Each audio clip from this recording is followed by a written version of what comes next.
25'ten 11.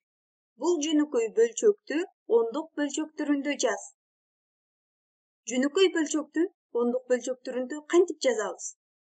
Бул жерде берилген бөлчөгүбүз 25'ten 11. Ал негизинен 11 бөлү 25 деген маанини дагы берет. Анда 11ди 25ге бөлсө, анда биз ондук бөлчөктү ала алабыз. Мамыча түрүндө бөлүү амалын аткаралы. Жазып алабыз 25. 11ди 25ге бөлсө, ал ондук бөлчөккө барабар болот деп жатабыз. Анда 11 санын ондук бөлчөк түрүндө жазып алалы. Бирдиктен кийин өтүрдү коебуз дагы бир канча санга нолулап жазабыз. Негизги 11 санынын мааниси өзгөргөн жок.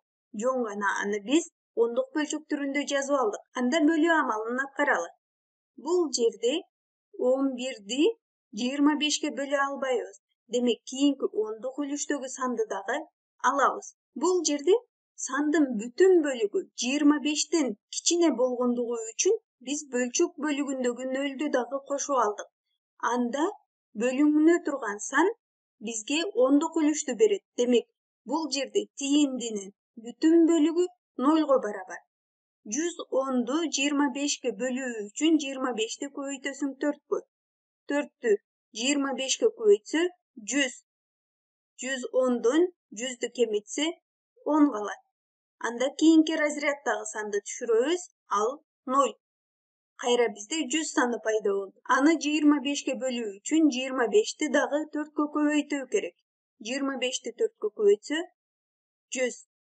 100дөн 100дү кемитсе 0. Калдык 0. Демек бөлүү амалын калдык 0 болгучакта аткарабыз. Тиенди 0,144. Демек 11ди 25ге бөлсө 0,144кө барабар. Же болбосо 25'тен 11 жөнөкөй бөлчөгүн ондук бөлчөк түрүндө жазса, ал 0,144кө барабар.